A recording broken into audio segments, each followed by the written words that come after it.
नमस्ते फ्रेंड्स, मेरे चैनल थोड़ी क्रिएटिविटी थोड़ी साइकोलॉजी में आप सबका स्वागत है। आपके घर में कुछ फ्रेम्स रखी हुई होंगी जो पुरानी हो गई है, डल दिखती है या जिसके अंदर का पिक्चर ख़राब हो चुका है पर बॉर्डर बहुत अच्छी है। तो फिर उसका क्या करें? फेंकने को मन करता नहीं और हम उसे यूज़ करते नहीं। तो फिर इस वजह से हम ना इसे रीयूज़ किस तरह से कर सकते हैं ये मैं आज आपको बताऊँगी। तो शुरू करते हैं आज की क्रिएटिविटी।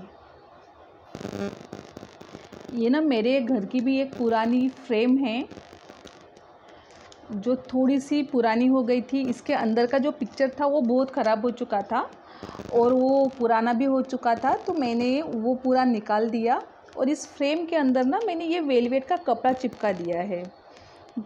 कोई भी कपड़ा, अगर आपके पास में से कोई डेकोरेटिव कपड़ा होगा तो आप वो भी चिपका सकते हो। मेरे पास ये बचा हुआ था तो मैंने इसे यूज़ कर लिया। अब हम इसमें क्या करेंगे कि मेरे पास में एक ये लेस है। ये मेरे पुराने टॉप की एक लेस है, इसे मैंने ख़रीदा नहीं है। अगर आपके पास में ऐसी कोई लेस होंगी बची हुई या साड़ी की बॉर्डर होंगी या चुन्नी की बॉर्डर होंगी तो आप उसे भी यूज़ कर सकते हो। बस इस लेस को ना मैंने इस तरह से इसे यहाँ पे प्लेस कर दिया है। अगर आपको इस डेकोर पीस को अगर आपको वॉल पर लगाना होगा तो आप इसे चिपका दीजिए। मुझे इसे चिपकाना नहीं है क्योंकि मुझे ना इसमें बार बार थोड़ा कुछ चेंजेस करके इसे यूज़ करना है, तो मैं इसे चिपकाऊंगी नहीं। पर अगर आप चाहें तो आप उसे अच्छे से चिपका सकते हो। और ऊपर से मैं अब इसमें ये जो फ्रेम आई थी ना उसके साथ में ये एक बॉर्डर आई थी, प्लेन कागज़ है ये, तो मैं बस यहाँ पे इसे इस तरह से प्लेस कर रही हूँ। इससे क्या होगा कि इसके साइड की जो बॉर्डर है ना वो जो थोड़ी सी पुरानी और ख़राब हो गई है तो वो ढक जाएगी।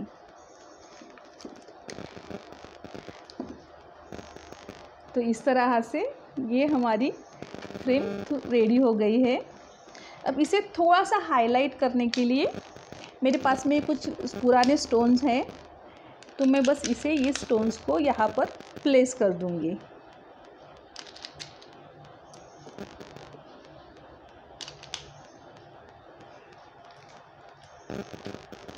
और इसी फ्रेम का इसी का ही नाप का एक कांच मेरे पास में है, तो बस मुझे इसे इस पर रखना है।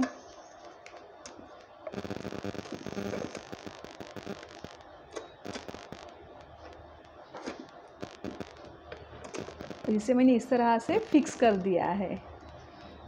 अब ये मुझे वॉल पर नहीं लगाना है, ये मैं डाइनिंग टेबल पर रखने के लिए या फिर हॉल में कहीं रखने के लिए यूज़ करूँगी। तो इसलिए ना इस पर मैं इस तरह से ये शो पीस रखकर इस तरह से मेरे घर को डेकोरेट कर सकती हूँ।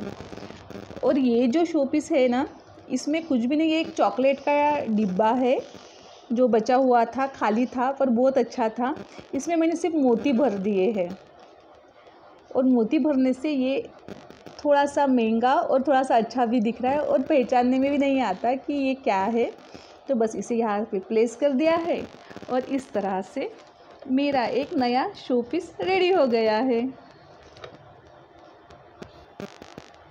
अब देखते हैं साइकोलॉजी। श्रावण मास आके गया है, अब नवरात्रि आने वाली है। बहुत स्पिरिचुअल माहौल रहता है ऐसे वक्त में, सोशल में भी और घर में भी। और अब बहुत बार ऐसा होता है कि थोड़ी सी नई जनरेशन होंगी तो वो ये सोचती है कि इन बातों में इतना क्या रखा है या ऐसा क्या ख़ास है कि जो हम पास ऑन करते जाते हैं एक दूसरे के पास में, और सच में क्या ये चीज़ें इफ़ेक्टिव होती है। तो मैं आपको बताऊंगी कि साइकोलॉजी और स्पिरिचुअल इन चीज़ों का बहुत गहरा रिश्ता है, बहुत ही ज़्यादा गहरा रिश्ता। एक्चुअली स्पिरिचुअल साइकोलॉजी के नाम से एक साइकोलॉजी की ब्रांच भी है कि जिसमें आप स्पिरिचुअल चीज़ें और साइकोलॉजी इनका कितना अच्छा संबंध है और आप कितना अच्छा खुद को इससे अच्छे बेहतर तरीके से हैंडल कर सकते हो। अगर आप स्पिरिचुअल चीज़ों से जुड़ते हो तो आपको बहुत सारी साइकोलॉजिकल प्रॉब्लम होने से आप बच जाते हो। एंजाइटी, डिप्रेशन हो, हाइपरटेंशन हो, ऐसी चीज़ें जब हमारी लाइफ में आती है ना, और कुछ सिचुएशन हमारी लाइफ की ऐसी होती है कि जहाँ पे ना हम वहाँ से भाग सकते हैं ना जिसे हम फेस कर सकते हैं।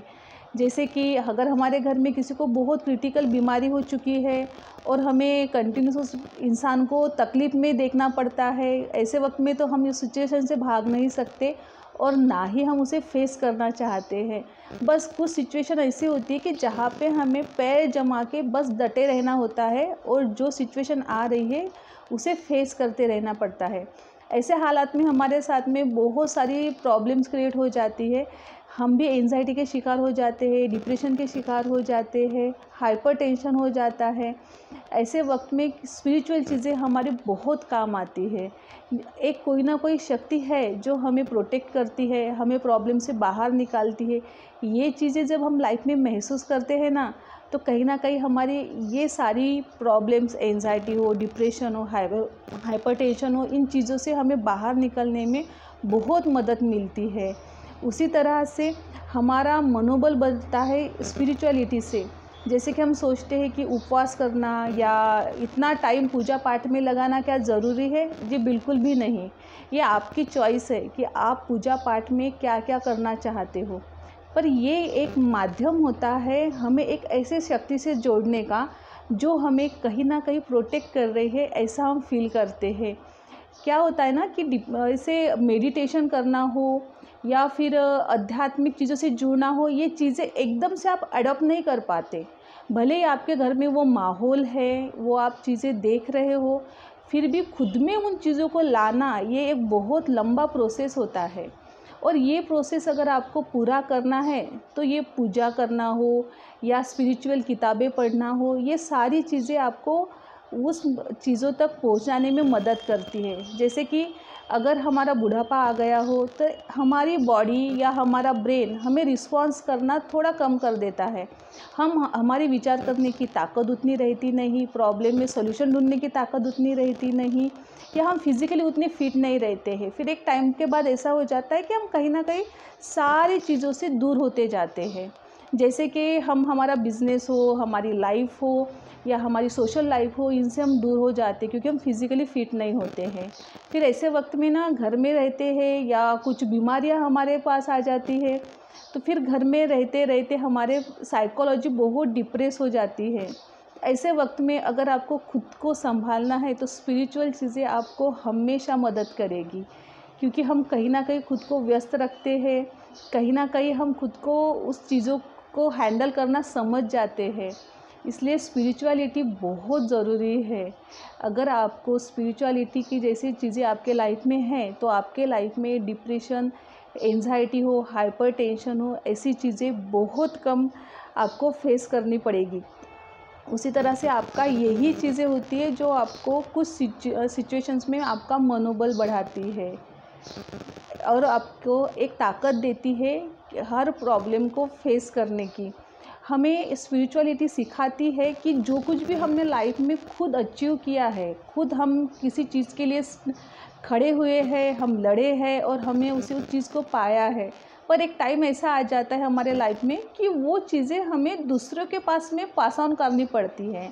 फिर वो हमारा नॉलेज हो, टैलेंट हो या फिर हमारी प्रॉपर्टी हो, और फिर ऐसे वक्त में या हमारा कोई पद हो, फिर ऐसे वक्त में क्या होता है ना कि हमें वो चीज़ें दूसरों के पास ऑन करने में बहुत डिफ़िकल्टी जाती है, क्योंकि हमने हमारी पूरी लाइफ उन चीज़ों को पाने के लिए खर्च की होती है। पर एक टाइम आता है कि इन चीज़ों को भी हमें फेस करना पड़ता है। तो स्पिरिचुअलिटी अगर आपके लाइफ में है तो आप ये चीज़ें बहुत आसानी से समझ सकते हो, और ये चीज़ें आपने स्पिरिचुअल चीज़ें आप में एक दया भाव और मुझे ये प्रकृति का नियम है और मुझे इसी तरह से लाइफ स्पेंड करनी है, ये सिखाती है। इसीलिए गीता जैसे ग्रंथ को हम इतना महान समझते हैं, क्योंकि कृष्ण भगवान तो खुद अपने ही लोगों से लड़ गए हैं। तो ये चीज़ें क्यों है, किस वजह से है, इन सारी चीज़ों का रीज़न हमें स्पिरिचुअल बातें ही बताती है। अगर आपके लाइफ में कुछ चीज़ें हो रही है जिसे समझने में दिक्कत जा रही है, ऐसे वक्त में स्पिरिचुअल चीज़ें आपको बहुत मदद करती है इन सब चीज़ों को हैंडल करने की। शुभ नवरात्रि।